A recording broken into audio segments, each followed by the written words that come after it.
है ना एकदम खिली खिली नूडल्स। वाओ!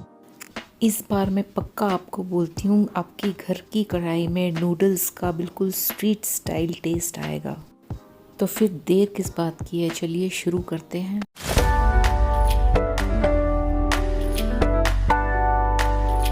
नूडल्स बनाने के लिए सब जो गलती करते हैं वो ये है कि वो सही से उबालते नहीं है पानी को। ध्यान रहे उबलता हुआ पानी होना चाहिए और उसी में ही आप नमक डाल दें। मैंने 2 लीटर पानी लिया है और 2 टेबलस्पून नमक डाल दिया है। उबलते पानी में ही आपको नूडल्स डालना है, तभी वो खिली खिली बनेंगी और सही से पकेंगी। नूडल्स डालते ही इसमें हल्का सा तेल डालना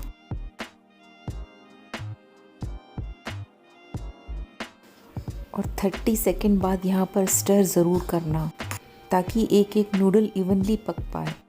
अगर आप नूडल्स सही से बनाना चाहते हो तो आपको एक ध्यान रखना है कि गैस पर ही खड़े रहना होगा। नूडल्स बॉयल होने में करीबन 3 से 4 मिनट ही लगते हैं, ज़्यादा टाइम नहीं लगता। नूडल्स को सिर्फ 80% तक ही बॉयल करना होता है। ये देखिए, जब मैं नूडल्स खींच रही हूँ तो ये टूट रही है, लेकिन अगर प्रेस करूँ तो अंदर से सॉफ्ट भी है।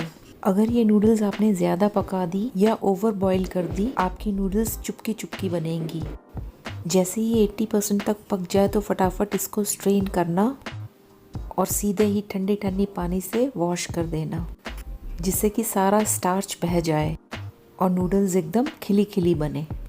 जब भी चाउमीन वाले भैया नूडल्स बनाते हैं तो वो ये ज़रूर करते हैं कि सारी नूडल्स को एकदम खुली सी प्लेट में रखते हैं ताकि वो बिल्कुल अलग अलग रहें।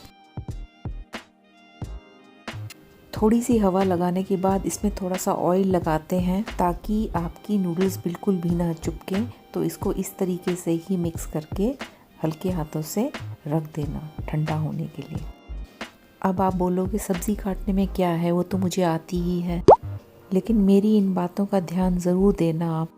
प्याज जो है उसको ऐसे स्लाइस मत करना, घुमा कर लंबा लंबा काटना और वो भी मोटा मोटा, ताकि प्याज जो है वो थोड़े खड़े खड़े रहें। मैंने शिमला मिर्च काटने की एक नई टेक्निक सीखी है। ये जो लाइंस होती है ना शिमला मिर्च में, अगर इसी में आप चाकू चला दें तो ऐसे ही आप शिमला मिर्च खोल सकते हो और सारे बीज अलग हो जाते हैं। फिर बस स्लाइसेस में कट कर लो।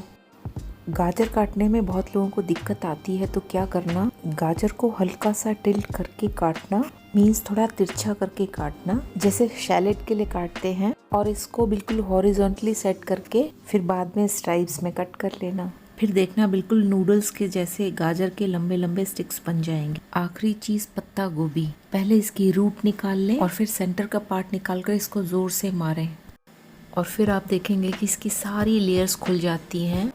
और फिर आप इसे हॉरिजॉन्टली काटोगे तो बिल्कुल लच्छे मिल जाएंगे आपको। हरे प्याज का हरा पार्ट और वाइट पार्ट मैंने अलग काट के रख दिए हैं। मैंने पहले ही लहसुन और हरी मिर्च को काट के रखा है और जानबूझकर अदरक को नहीं डाला। अदरक जो है वो पकते हुए आपकी कढ़ाई से चिपक जाती है। और स्लैब पर सारा सामान तैयार रखना ताकि लाने में ही आपकी चाउमीन जल ना जाए। और कढ़ाई मैंने वो यूज़ की है लोहे की, जो बड़ी होती है और ज़्यादातर सबके घर में मिल जाती है।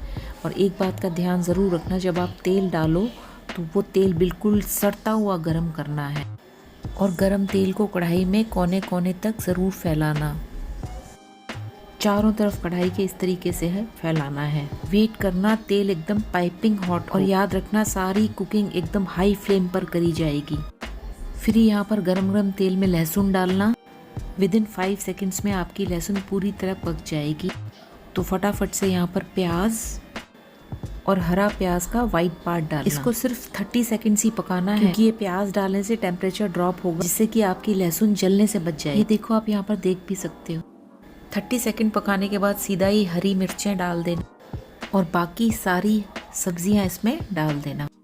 और फिर क्या इनको मिनटों तक पकाना है? नहीं, इनको मिनटों तक नहीं पकाना, सिर्फ 30 सेकंड तक ही पकाना है। और गलती से भी यहाँ पर नमक मत डाल देना। अगर आपने इन सब्जियों में अभी नमक डाला तो ये कुछ ही देर में पानी छोड़ने लग जाएंगी और आपकी सारी नूडल्स बर्बाद हो जाएंगी। तो याद रखना, नमक बिल्कुल भी मत डालना पहले, बल्कि यहाँ पर आप सीधे ही नूडल्स डाल देना। और नूडल्स डालने के बाद इसमें थोड़ा सा ग्रीन चिली सॉस, थोड़ा सा सोया सॉस, थोड़ा white vinegar, red chilli sauce, थोड़ी सी ओएस्टर सॉस अगर हो तो वो डाल दीजिएगा। मुझे नूडल्स थोड़ी तीखी पसंद है, इसलिए मैंने इसमें शेज़वान चटनी भी डाली है 1 टीस्पून। आप अपनी पसंद के अनुसार कम ज़्यादा कर सकते हैं। थोड़ा सा एरोमेटिक पाउडर ये ज़रूर डालें अगर हो तो। रेस्टोरेंट या स्ट्रीट स्टाइल चाउमीन में तो ये ज़रूर पड़ता है। थोड़ा सा अजीनोमोटो डाल दें, और अगर आप नहीं डालना चाहते अजीनोमोटो तो ना डालें। हमें तो स्ट्रीट स्टाइल बनाना है ना, और इस सब्जियों को अच्छे से मिला लें क्योंकि इसको मिलाने में थोड़ा टाइम लगता है। और अब इसमें नमक डालना और काली मिर्च पाउडर भी डालना, जो मैंने डाला था पर मैं इसमें दिखाना भूल गई। और फिर से इसको अच्छे से मिक्स कर लेना। अगर आपको मिक्स करने में प्रॉब्लम आती है तो आप तो झावे या स्पैचुला लेकर इनको मिक्स कर सकते हैं। और अब इसमें थोड़ा हरा प्याज डाल देते हैं ऊपर से, और एक बार और इसको टोंग से अच्छे से मिक्स कर लेते हैं। अगर आपको स्पून से दिक्कत आती है तो आप टोंग यूज़ कर सकते हैं, उससे भी आपका काम आसान हो जाएगा। बस सारी चीज़ें मिलाकर स्ट्रीट स्टाइल नूडल बनके पूरी तैयार। अरे नहीं, अभी तो सबसे इम्पोर्टेंट एलिमेंट बाकी है, और वो है खुशबू। हम घर की कढ़ाई में चाउमीन तो बहुत आराम से बना सकते हैं, लेकिन वो जो खुशबू होती है वो सिर्फ वॉक से, जो बाज़ार में जो वॉक यूज़ करते हैं उसमें जो धुआं निकलता है ना, उसमें से वो जो आग लगती है उससे ही आ सकता है। और उस खुशबू के बिना आपको वो स्ट्रीट स्टाइल वाला टेस्ट बिल्कुल भी नहीं आएगा। और वो फ्लेवर अचीव करने के लिए आप ये ट्रिक कर सकते हैं। मैं क्या करती हूँ, 30 सेकेंड्स और पकाकर गैस को ऑफ कर देती हूँ, और इसी में ही एक कटोरी रख देती हूँ, और उसमें गरम गरम जलता हुआ एक कोयला रख देती हूँ।